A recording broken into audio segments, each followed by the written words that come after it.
Bupati ingatkan pimpinan OPD bertanggung jawab mengelola APBD.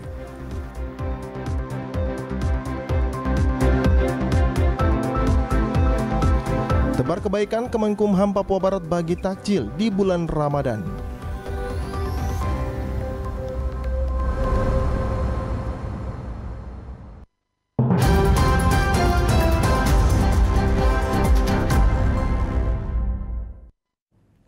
Selamat petang saudara, Berita Papua Barat hari ini kembali hadir menjumpai Anda edisi Selasa 18 April 2023. Sejumlah informasi dari berbagai daerah di Papua Barat dan Papua Barat Daya akan kami hadirkan untuk Anda. Bersama saya Aprilia Nikmur, inilah Papua Barat hari ini selengkapnya.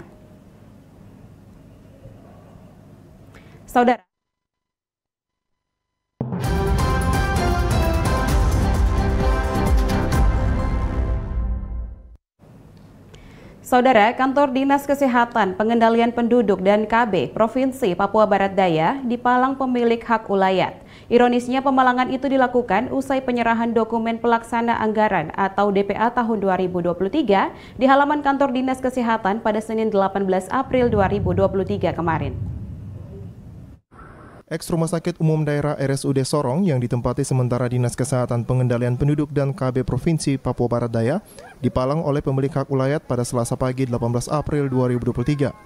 Akibat pemalangan itu tidak ada aktivitas di kantor Dinas Kesehatan Papua Barat Daya sejak pagi karena akses pintu masuk ditutup dengan ranting bambu dan diikat kain merah dan digembok. Nampak sebuah spanduk yang bertuliskan pemilik hak ulayat marga Gelek Bawela. Dalam tuntutan itu, pemilik hak ulayat tidak pernah perjualbelikan ke pihak manapun, termasuk pemerintah daerah Kabupaten Sorong, Kota Sorong maupun pemerintah Provinsi Papua Barat Daya. Christian Sawai, salah satu cleaning service, mengaku kaget setelah bangun tidur hendak membersihkan halaman pintu gerbang sudah dipalang. Meski demikian, pemalangan itu terjadi. Ia tetap menjalankan tugasnya untuk membersihkan halaman di kantor Dinas Kesehatan. Kaget jam sekitar setengah tujuh saya bangun sudah ada palang di pintu pagar. Saya lihat tuh sudah mengerti. Yang penting saya sapu kasih bersih saja. Saya tidak merusak. Ini lokasinya sementara ini kan masih aset kesehatan kota. Tapi sementara ini mereka bangun sebagai dinas kesehatan Pengendalian Penduduk dan KB sementara. Ada upacara kemarin di sini. Jadi kami di sini 3 orang yang jaga, tapi satu di rumah, ada sana yang dengan saya di sini. Tapi sudah pagi baru kita kaget sudah ada palang. Ironisnya, pemalangan itu terjadi sehari usai penyerahan dokumen pelaksanaan anggaran DPA tahun 2023. Pemerintah Provinsi Papua Barat Daya di halaman kantor Dinas Kesehatan Kependudukan dan KB di Jalan Kesehatan Kampung Baru, Kota Sorong. Penjabat Gubernur Papua Barat Daya Muhammad Musaat bersama Kepala Dinas Kesehatan Pendudukan dan KB Dr. Naomi Neti Howai sempat meninjau fasilitas kantor Dinas Kesehatan Papua Barat Daya. Hingga berita ini diturunkan, pemalangan kantor Dinas Kesehatan belum dibuka oleh pemilik hak ulayat.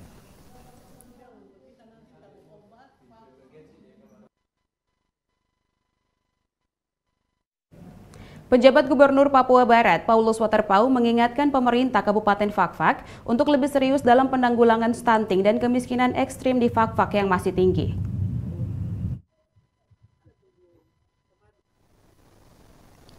Hal ini diungkapkan penjabat Gubernur Papua Barat Paulus Waterpau di sela-sela kunjungan kerjanya dalam rangka safari Ramadan di Kabupaten Fakfak Senin kemarin. Menurut Paulus Waterpau, angka stunting di Papua Barat masih cukup tinggi dan itu disumbangkan oleh beberapa kabupaten termasuk Kabupaten Fakfak. Oleh karenanya, Paulus Waterpau mengingatkan seluruh stakeholder di Kabupaten Fakfak untuk memberikan perhatian serius dalam penanganan stunting dan angka kemiskinan ekstrim yang masih terjadi hingga saat ini. Gubernur Papua Barat ini juga meminta agar dalam RKPD 2024 harus ada prioritas agar anak-anak yang menjadi generasi emas Papua bisa mendapat asupan yang baik. Sementara itu, Kepala Dinas Ketahanan Pangan Provinsi Papua Barat Lazarus Ulo mengatakan gerakan pasar pangan murah dilaksanakan di 2 kabupaten dan Fakfak menjadi pilihan karena mayoritas penduduk beragama Muslim. Dengan harapan gerakan ini bisa membantu warga di bulan suci Ramadan dan jelang Lebaran. Terima kasih karena Dinas Ketahanan Ketahanan Pangan Provinsi Papua Barat memiliki agenda, ada 2 agenda yang memperingati Hari Raya Kebesaran Keagamaan. Jadi satunya di Hari Raya Idul Fitri. Jadi ini paket pertama. Paket pertama ini kita berikan kepada masyarakat yang melaksanakan hari Ramadan, Hari Raya Ramadan. Jadi paket ini kita berikan di Kabupaten Fakfak. Kabupaten Fakfak yang terdiri dari 1.000 paket. 1.000 paket itu satu paket terdiri dari beras 10 kilo, minyak goreng 1 kilo, tepung 1 kilo,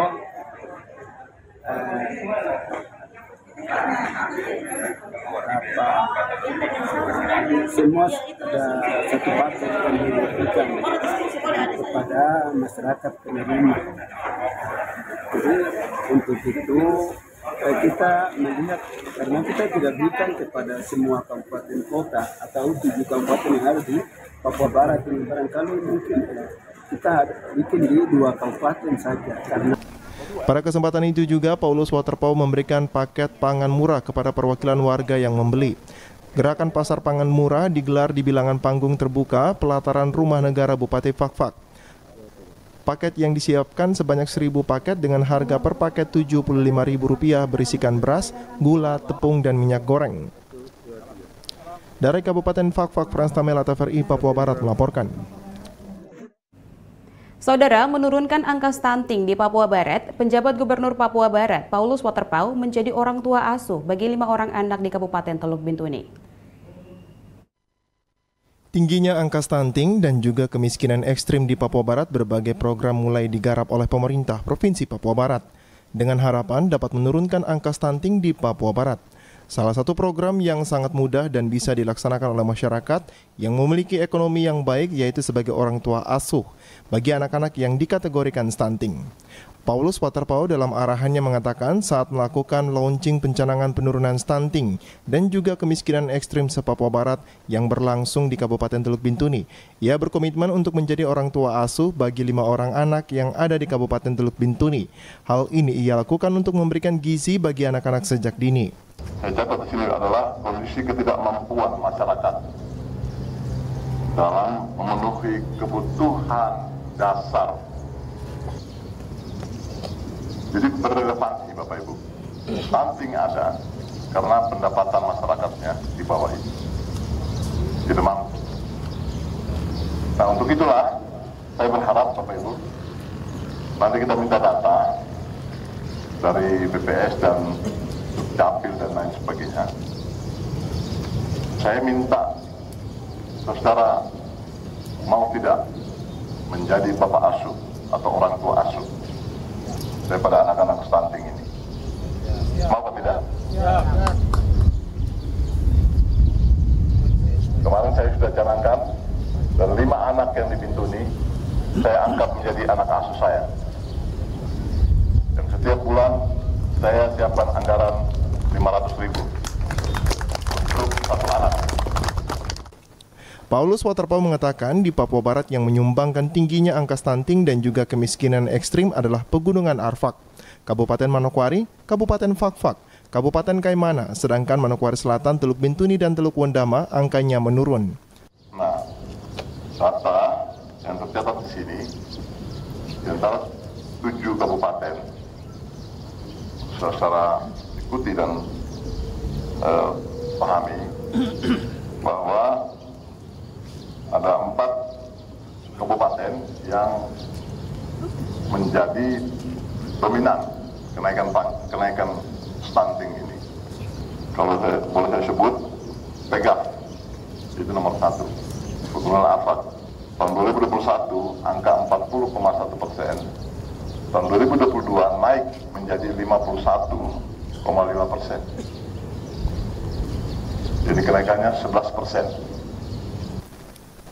Dari hasil yang ia sampaikan, Paulus Waterpauw mengajak kepada aparatur sipil negara dan juga masyarakat untuk dapat ikut andil dalam menurunkan stunting di Papua Barat dengan menjadi orang tua asuh. Jimmy Tabisu, TVRI Papua Barat melaporkan. Informasi selanjutnya akan hadir setelah jeda azan maghrib berikut ini.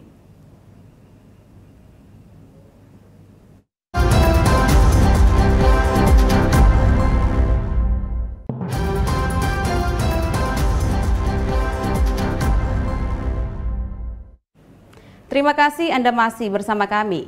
Saudara, penjabat Gubernur Papua Barat Daya, Dr. Muhammad Musaat, menyerahkan dokumen pelaksana anggaran atau DPA tahun 2023. PJ Gubernur berharap kepada Satuan Kerja Perangkat Daerah (SKPD) agar melaksanakan langkah-langkah cepat yang direncanakan dalam APBD melalui DPA. Penyerahan dokumen pelaksanaan anggaran atau DPA tahun 2023 diserahkan langsung oleh penjabat Gubernur Papua Barat Daya Dr. Muhammad Musaat di sela-sela apel pagi yang berlangsung di halaman kantor Dinas Kesehatan Pengendalian Penduduk dan KB Provinsi Papua Barat Daya pada Senin 17 April 2023. Penyerahan DPA ini yang pertama kalinya bagi daerah otonom baru atau DOB Provinsi Papua Barat Daya untuk melaksanakan tugas pemerintahan pelayanan masyarakat dan pembangunan di daerah provinsi baru. Penjabat Gubernur Papua Barat Daya Muhammad Musaat mengatakan DPA yang diserahkan ini bukan milik SKPD tetapi kepentingan masyarakat dan harus dimanfaatkan sebaik-baiknya. Gubernur menambahkan dengan disahkannya APBD sudah ada otoritas dan kewenangan untuk memanfaatkan dana yang sudah tersedia ditransfer dari pemerintah pusat berdasarkan pengesahan APBD Provinsi Papua Barat Daya. Jadi hari ini kita pemerintah Provinsi Papua Barat Daya kita menyerahkan DPA kepada semua pimpinan SKPD termasuk di sekretariat. Saya tadi sudah menjelaskan apa fungsi APBD kita dan kemudian DPA ini juga bukan hanya pimpinan SKPD, ini DPA untuk kepentingan masyarakat. Jadi harus dimanfaatkan sebaik-baiknya. Penjabat Gubernur menjelaskan untuk total anggaran DPA tahun 2023 senilai 2,7 miliar rupiah. Belum termasuk pendapatan asli daerah karena P3D belum diserahkan oleh pemerintah Provinsi Papua Barat, sehingga APBD Papua Barat Daya belum dimasukkan sumber-sumber pendapatan asli daerah. Sehingga setiap pimpinan SKPD berkewajiban untuk mempertanggungjawabkan sebuah program kegiatan dan uang yang disiapkan pemerintah untuk melaksanakan program kegiatan itu. Rp1 itu harus dipertanggungjawabkan. Total anggaran kita seperti yang sudah kita sebutkan itu 2,7 ya. 2,7. Ini masih belum termasuk pendapatan asli daerah karena sampai saat ini kan kita belum mendapatkan penyerahan dari Provinsi Papua Barat ya. P3D-nya belum diserahkan. Sehingga APBD kita ini belum kita masukkan itu sumber-sumber ya dari pendapatan asli daerah kita. Dari Sorong, Mikal Jasman, TVRI Papua Barat melaporkan. Saudara, guna mempercepat pembangunan berkelanjutan demi menjawab seluruh kebutuhan masyarakat serta permasalahan yang terjadi di lingkup pemerintah daerah, Bupati Manokwari Hermus Indo bersama Wakil Bupati Senin kemarin menyerahkan dokumen pelaksana anggaran DPA kepada pimpinan OPD Kepala Distrik dan Lurah se-Kabupaten Manokwari. Penyerahan dokumen pelaksanaan anggaran DPA dan penandatanganan Fakta Integritas Organisasi Perangkat Daerah di lingkungan pemerintah Kabupaten Manokwari tahun 2023 berlangsung Senin siang tadi di ruang Sasana Karya kantor Bupati Manokwari. Penyerahan DPA dan penandatanganan DPA dihadiri Bupati, Wakil Bupati, Sekretaris Daerah, para asisten staf ahli, pimpinan OPD, para kepala distrik dan lurah se-Kabupaten Manokwari. Penyerahan dilakukan secara simbolis kepada 6 pimpinan OPD, yakni Kepala Dinas Perumahan Rakyat, Badan Pendapatan Daerah, Dinas Pendidikan, BPBD, dan Distrik Manokwari Barat. Bupati Manokwari Hermus Indo dalam sambutannya menyampaikan APBD yang dianggarkan oleh pemerintah daerah kepada seluruh organisasi perangkat daerah setiap tahunnya merupakan amanat dari rakyat yang harus dilaksanakan dengan rasa tanggung jawab, serta dalam pelaksanaannya mengutamakan kualitas sehingga berdampak pada pembangunan.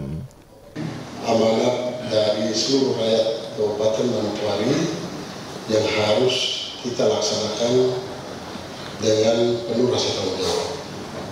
Samping itu kita laksanakan dengan tingkat kualitas yang baik dan juga kehati-hatian, sehingga kita berharap bahwa APBD kita dapat melaksanakan dan bisa berdampak dalam menyelesaikan setiap permasalahan pembangunan dan juga menjawab kebutuhan pembangunan bagi upaya kita bersama-sama untuk meningkatkan kesejahteraan masyarakat di Kabupaten Manokwari. Dalam sambutannya, Bupati juga mengatakan tingkat pertumbuhan ekonomi dan peredaran uang di tengah masyarakat ditentukan oleh belanja pemerintah daerah sekitar 70–85%. Diakui Bupati bahwa penyerahan APBD memang mengalami keterlambatan, namun belanja pemerintah daerah harus dilakukan agar berimbas pada kesejahteraan rakyat. Belanja pemerintah daerah memegang peranan sekitar 70–85%. Sehingga kalau APBD tidak bisa kita belanjakan, artinya kita sedang menghambat seluruh program pembangunan termasuk mendorong pertumbuhan ekonomi dan juga upaya-upaya masyarakat untuk meningkatkan kesejahteraannya di kabupaten ini. Dalam pelaksanaan APBD tahun 2023, Bupati harapkan agar pimpinan OPD dapat melakukannya secara bijak, karena kinerja pemerintah ikut dipantau oleh masyarakat. Arina Irianan, TVRI Papua Barat melaporkan. Saudara, mendukung peningkatan ekonomi masyarakat, Kantor Kementerian Agama seluruh wilayah Papua Barat melaksanakan gerakan belanja kebutuhan dapur di pasar tradisional Mama Papua. Senin 17 April 2023, seluruh ASN dan PPN-PN Kantor Wilayah Kementerian Agama Provinsi Papua Barat melaksanakan belanja bersama. Hal ini sesuai dengan tagline besar Kantor Kementerian Agama Provinsi Papua Barat dan Papua Barat Daya, yaitu Gemar Papeda atau Gerakan Masyarakat Papua Penuh Damai. Kepala Kantor Wilayah Kementerian Agama Papua Barat Luxen James Mayor mengatakan, program yang dilaksanakan berbelanja di pasar tradisional dengan harapan dapat meningkatkan perekonomian masyarakat. Papua Barat, terutama di kantor wilayah. Saya pikir doa dan harapan dari Mama Papua itu juga menjadi bagian dari doa dan harapan seluruh ASN Kementerian Agama di Provinsi Papua Barat. Kami ingin masyarakat dengan gerakan seperti ini, masyarakat mencintai Kementerian Agama. Kementerian Agama hadir untuk membawa berkah masyarakat, paling tidak masyarakat kenal Kementerian Agama dan mereka bisa menjaga, mensupport berbagai program Kementerian Agama, mendoakan teman-teman ASN untuk bekerja dengan baik. Sementara itu, Ketua Panitia Hugo Rizal Wisnugroho menyampaikan kegiatan berbelanja di Pasar Mama-Mama Papua ini dilaksanakan secara serentak di Kabupaten Kota se-Papua Barat maupun di Papua Barat Daya. Untuk di Manokwari, ada 3 pasar yang dikunjungi oleh seluruh ASN di lingkup Kanwil Kemenak Papua Barat. Tempat yang kita ambil itu ada 3 titik. Titik pertama di Pasar Cimande, titik kedua di Gapura kantor, dan titik yang ketiga di depan kantor sekitaran kantor. Jadi tujuannya adalah pertama kita memasyarakatkan masyarakat, secara khusus mereka yang bekerja di pemerintahan, agar tergerak hatinya dengan gerakan yang kami buat. Gerakan ini adalah gerakan Gemar Papeda. Jadi kita mencoba memberikan edukasi kepada semua masyarakat kita untuk bagaimana kita memberdayakan ekonomi. Salah satu pedagang pasar Jigi Bay Andai, Silviana Rumbiak, menyampaikan rasa terima kasihnya kepada jajaran Kementerian Agama Provinsi Papua Barat yang sudah mencanangkan program berbelanja di Pasar Mama-Mama Papua. Hal ini sangat membantu para pedagang. Kalau dengan adanya kegiatan Bapak hari ini kami bersyukur karena dari Kementerian Agama ya. Mengunjungi kami di sini, kami merasa bangga sekali bisa pemerintahan dari Kementerian Agama bisa melihat datang dan belanja di pasar kami walaupun seperti ini sederhana. Kalau bisa rutin Mama ya? Iya, kami setiap hari rutin jualan memang. Berbelanjanya juga rutin Mama? Orang belanja rutin, kami bersyukur karena kami pasar seperti ini sederhana tapi setiap hari orang belanja. Dengan dilaksanakannya berbelanja ke pasar tradisional, diharapkan Kantor Kementerian Agama Papua Barat dapat menjadi contoh bagi instansi pemerintah lainnya di Papua Barat, sehingga kehadiran pemerintah dapat menggerakkan perekonomian di Papua Barat. Jimmy Tabisu, TVRI Papua Barat melaporkan. Saudara, antisipasi dalam menghadapi bencana alam, BPBD Papua Barat menggelar simulasi kesiapsiagaan bencana yang diikuti oleh tim kolaborasi yang terdiri dari potensi SAR Polda, TNI, Dinas Kesehatan, dan Basarnas. Badan Penanggulangan Bencana Daerah BPBD Papua Barat bersama Badan SAR Nasional, TNI Angkatan Laut, Kepolisian Perairan, dan Dinas Kesehatan menggelar simulasi kecelakaan laut pada Jumat 14 April lalu di Pelabuhan SAR Manokwari. Hal ini dilakukan sebagai langkah antisipasi dalam menghadapi bencana alam yang kemungkinan dapat terjadi secara tak terduga. Wanto menyebutkan setiap daerah memiliki potensi bencana masing-masing dan bencana bisa terjadi kapan saja, sehingga pelaksanaan simulasi bertujuan agar semua personil bisa siap siaga untuk mengambil tindakan yang tepat ketika terjadi bencana. Ya, karena begini, setiap daerah itu memiliki potensi gempa atau bencana itu masing-masing. Ya. Manokwari saya pikir cukup lumayan, namanya gempa bumi.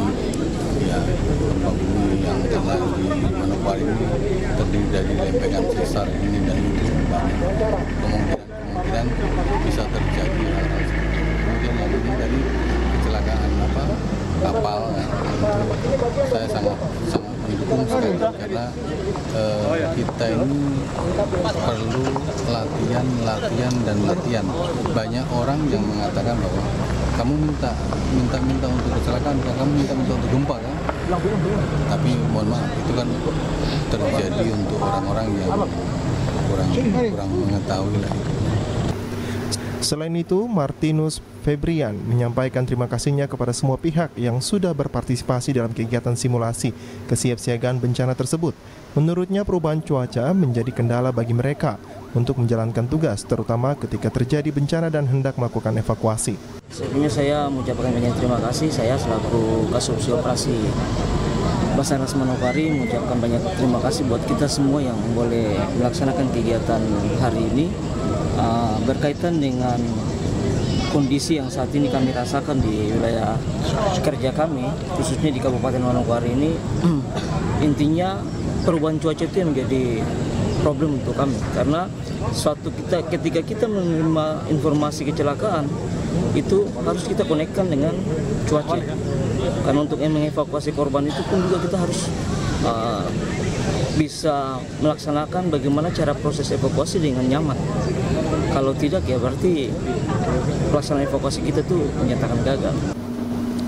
Selain itu, Kompol Sofyan, Kasubag Renmi RO Ops Polda Papua Barat mengatakan jika personil potensi SAR di Polda yang terdiri dari Brimob, Satpol Air, tim medis maupun telekomunikasi siap dalam berkolaborasi dengan TNI, Basarnas hingga BPBD provinsi dalam menghadapi bencana. Jadi kita dari Polda intinya kita siap dalam menghadapi bencana. Kita gerakan potensi SAR yang ada di Polda, yaitu dari Brimob, dari Satpol Air, dari medis, dokes, maupun dari telekomunikasi, sehingga nantinya bisa berkolaborasi dengan satuan atau instansi yang lain, baik TNI maupun dari Basarnas, BPBD Provinsi, sehingga kita harapkan situasi yang ke depan apabila terjadi kita sudah siap. Tim Liputan TVRI Papua Barat melaporkan. Arus mudik jelang Lebaran di Pelabuhan Fak-Fak ramai dan lancar. Kapal motor Ngapulu yang sandar di pelabuhan ini menurunkan sebanyak 332 penumpang, sementara yang naik mencapai 600 jiwa lebih. Kepadatan arus mudik di Pelabuhan Fak-Fak jelang Hari Raya Idul Fitri 1444 Hijriah mulai terlihat ketika KM Ngapulu sandar di Pelabuhan Fak-Fak. Kepala Kantor Kesyah Bandaran dan Otoritas Pelabuhan KSOP Kelas 4 Fak-Fak Anggiat Marpaung menjelaskan situasi di Pelabuhan Laut Fak-Fak ramai lancar di saat bulan suci Ramadan dan jelang Lebaran. Itu terjadi karena kerjasama antar stakeholder tim gabungan yang ada di Pelabuhan Laut Fak-Fak. Ya, pos ini kita bentuk untuk sarana berkoordinasi dengan instansi terkait, dengan seluruh stakeholder yang ada di Pelabuhan Fak-Fak ini untuk melayani para pemudik yang melaksanakan mudik pulang kampung, melaksanakan Lebaran di kampungnya. Jadi ini sarana untuk kita gunakan untuk melayani mereka, baik pada saat debarkasi kapal penumpang maupun untuk penataan parkiran mobil dan motor dan seluruh fasilitas-fasilitas yang ada di pelabuhan ini kita benahi bersama untuk kelancaran pelaksanaan angkutan mudik 1444 Hijriah. Mulai dari tanggal 7 April sampai dengan hari ini masih aman dan terkendali, dan seluruh para pemudik terangkut dengan baik dan boleh kami angsur-angsur mulai dari tanggal 7 sampai sehari ini. Jadi para penumpang tidak membludak pada satu tanggal tertentu. Sesuai pantauan TVRI, saat KM Ngapulu melakukan bongkar muat barang dan penumpang, situasi aman dan ramai lancar. Barang campuran yang turun di pelabuhan Fak-Fak diantaranya bawang merah, telur ayam, kentang, sayur, dan barang lainnya. Tercatat 332 penumpang turun di pelabuhan laut Fak-Fak dan penumpang yang hendak keluar Fak-Fak untuk libur lebaran sebanyak 649 jiwa.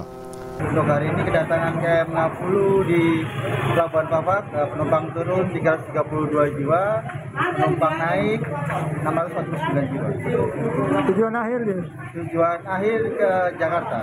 Tanggal berapa di perjalanan? Di Jakarta tanggal 25. Sesuai informasi, KM Ngapulu akan melayari trayek Kaimanadobo, Tual, Banda, Ambon, Bau-Bau, Makassar, Surabaya, dan Tanjung Priok, Jakarta.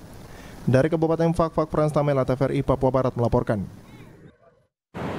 Saudara, apel gelar pasukan dalam rangka pengecekan kesiapan operasi Ketupat Mansinam 2023, Bupati Manokwari ingatkan agar pengamanan harus dilakukan dengan penuh tanggung jawab dan kerjasama oleh seluruh stakeholder. Senin 17 April kemarin, apel operasi Ketupat dilangsungkan di seluruh jajaran kepolisian dalam rangka kesiapsiagaan pengamanan selama mudik lebaran tahun 2023. Apel gelar pasukan operasi Ketupat Mansinam tahun 2023 juga berlangsung di Polresta Manokwari yang dipimpin Bupati Hermus Indo dan Kapolresta Manokwari. Dalam arahan Kapolri yang dibacakan, Bupati Manokwari mengatakan, apel gelar pasukan yang berlangsung merupakan pengecekan kesiapsiagaan pasukan yang akan bertugas dalam mengamankan mudik serta hari raya lebaran.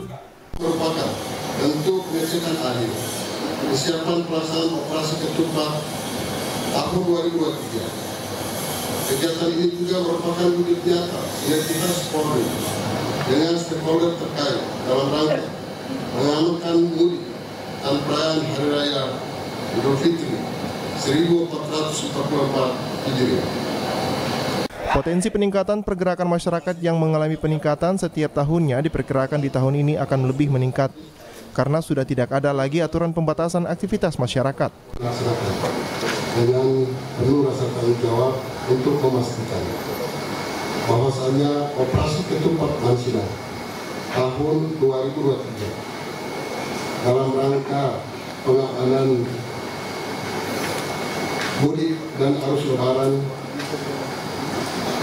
dalam rangka Hari Raya Idul Fitri 1444 Hijriah tahun 2023 Masehi dapat kita pastikan berjalan dengan baik di lapangan dan dapat memberikan kenyamanan serta kondusivitas daerah bagi seluruh masyarakat dan warga negara yang hendak melaksanakan perjalanan mudik keluar daerah. Dalam mengamankan jalannya mudik dan Hari Raya Idul Fitri 1444 Hijriah, Polresta Manokwari sendiri menurunkan 270 personil yang siap dibantu oleh Dinas Perhubungan Satpol PP, Pramuka, serta pemadam kebakaran. Arina Iriananta, TVRI Papua Barat melaporkan.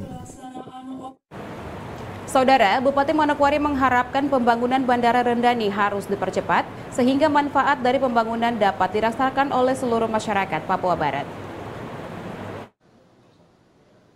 Visi pembangunan Bandara Rendani Manokwari ke depan akan dijadikan sebagai bandara internasional dan gerbang di kawasan timur Indonesia.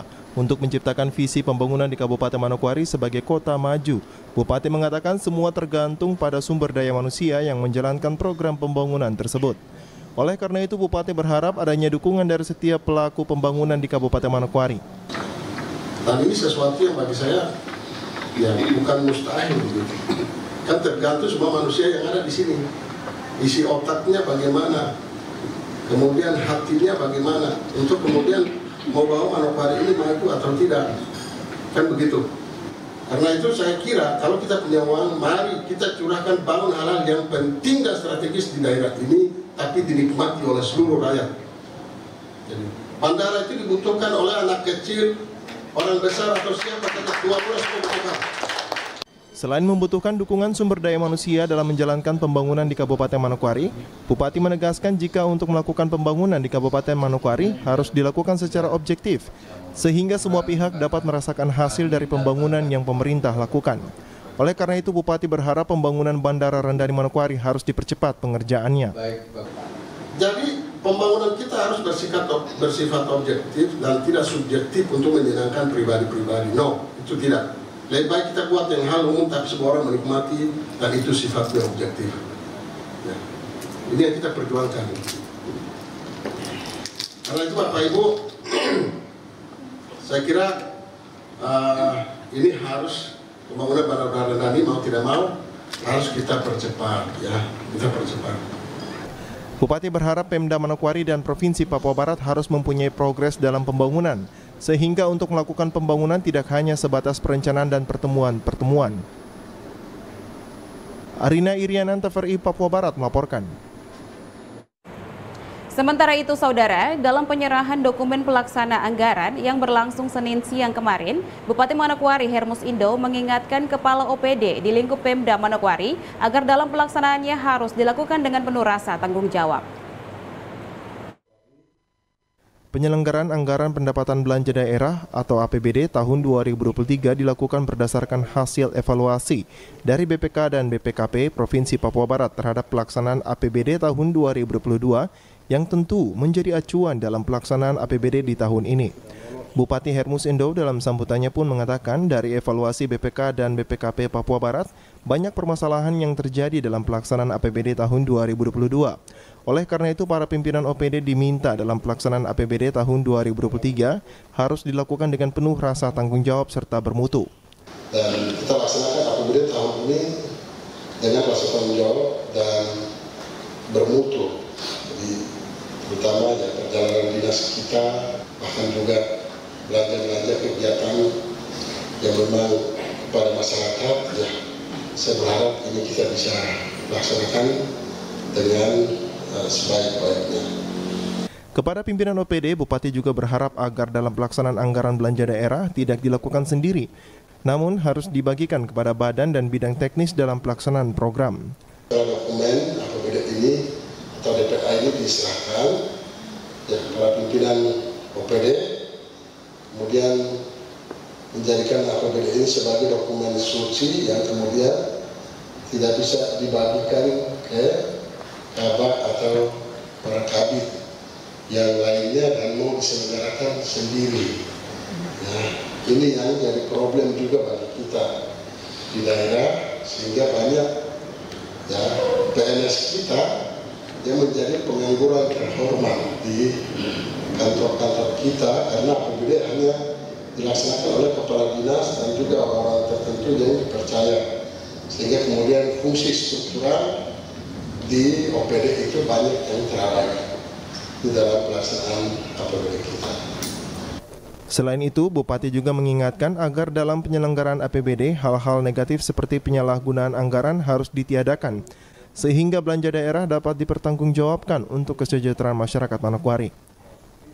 Hal ini diingatkan mengingat di tahun 2022 ada OPD yang dalam laporan pelaksanaan anggaran belanja daerahnya mendapat catatan dari BPK dan BPKP. Arina Irianan, TVRI Papua Barat melaporkan. Sebanyak 302 warga binaan di lembaga permasyarakatan yang ada di wilayah Papua Barat diusulkan menerima remisi Hari Raya Idul Fitri 1444 Hijriah dari Kementerian Hukum dan HAM wilayah Papua Barat. Setiap perayaan Hari Keagamaan, Kementerian Hukum dan Hak Asasi Manusia Kemenkumham wilayah Papua Barat memberikan remisi atau pengurangan masa hukuman terhadap para narapidana yang saat ini tengah menjalani sisa masa hukuman mereka. Kepala Kantor Wilayah Kemenkumham Papua Barat Taufikur Rahman mengatakan, sesuai dengan kebijakan pemerintah, ada remisi khusus Hari Raya Keagamaan yang diberikan kepada warga binaan permasyarakatan yang khusus beragama Islam. Tentunya, kata Taufikur Rahman, mereka semua telah memenuhi syarat administrasi maupun syarat substansi, di mana per tanggal 17 April 2023 terdata warga binaan yang ada di Papua Barat sebanyak 1.159 orang. dengan rincian narapidana 998 dan tahanan 201 orang. Perlu kami sampaikan bahwa dalam memperingati Hari Raya Idul Fitri sesuai dengan kebijakan pemerintah, ada remisi khusus Hari Raya Keagamaan yang diberikan kepada warga binaan pemasyarakatan yang beragama Islam dan tentunya yang telah memenuhi syarat baik syarat administrasi maupun syarat substansi. Lebih lanjut, Kepala Kemenkumham Papua Barat ini menyebutkan dari sekian banyak warga binaan Muslim sebanyak 375 orang yang diusulkan mendapatkan remisi khusus Hari Raya Keagamaan Idul Fitri hanya 302 orang. Di antaranya 301 orang tersebut mendapat remisi khusus atau masih tetap menjalani masa hukumannya. Sedangkan remisi khusus atau RK2 hanya diberikan bagi satu warga binaan yang langsung bebas pada saat Hari Raya Idul Fitri 1444 Hijriah. Adapun jumlah warga binaan pemasyarakatan se-Papua Barat per tanggal 17 April ini sebanyak 1.199 dengan rincian narapidana 998, tahanan 201 orang. Dan dari sekian banyak itu warga binaan yang Muslim sebanyak 375 orang. Natalindo Kerwait, TVRI Papua Barat melaporkan. Raih keberkahan di bulan suci Ramadan, Kantor Wilayah Kementerian Hukum dan HAM Papua Barat berbagi takjil kepada warga di Jalan Arfai pada Senin 17 April 2023. Aksi tersebut dipusatkan di perempatan Gapura Selamat Datang yang berada di Jalan Arfai, Distrik Manokwari Selatan. Kepala Kantor Kakanwil Wilayah Papua Barat, Taufikur Rahman bersama para pejabat dan pegawai Kantor Wilayah Kementerian Hukum dan HAM Papua Barat memimpin penyaluran takjil. Seluruh warga sekitar, takjil juga diberikan kepada pengendara roda 4 maupun roda 2 yang melintasi di Jalan Arfai Manokwari. Di sela-sela kegiatan, Kepala Kantor Wilayah Kemenkumham Papua Barat, Taufikur Rahman menuturkan bahwa Ramadan merupakan bulan yang penuh berkah untuk berbagi bersama kepada masyarakat. Dan salah satu kegiatan sosial Kemenkumham berbagi di bulan suci Ramadan 1444 Hijriah. Pada kesempatan sore hari ini, kami dari Kantor Wilayah Kementerian Hukum dan HAM Papua Barat membagikan takjil atau makanan untuk berbuka puasa bagi masyarakat umum. Nah, ini diadakan dalam rangka Kemenkumham berbagi, di mana di bulan suci Ramadan ini tentunya kita tingkatkan sedekah kita kepada masyarakat. Makanya kegiatan ini kita adakan. Namun mengingat waktunya juga sangat cepat, jadi tidak banyak yang kami berikan kepada masyarakat. Tapi tentunya saya kira sudah cukup. Adapun takjil yang dibagikan sebanyak 100 paket kue dan minuman berbuka puasa. Natalindo Kerwait, TVRI Papua Barat melaporkan. Informasi tadi sekaligus menutup jumpa kita pada Papua Barat hari ini edisi Selasa 18 April 2023. Mewakili seluruh kerabat kerja yang bertugas, saya Aprilia Nikmur pamit undur diri dari hadapan Anda. Terima kasih atas kebersamaan Anda dan sampai jumpa.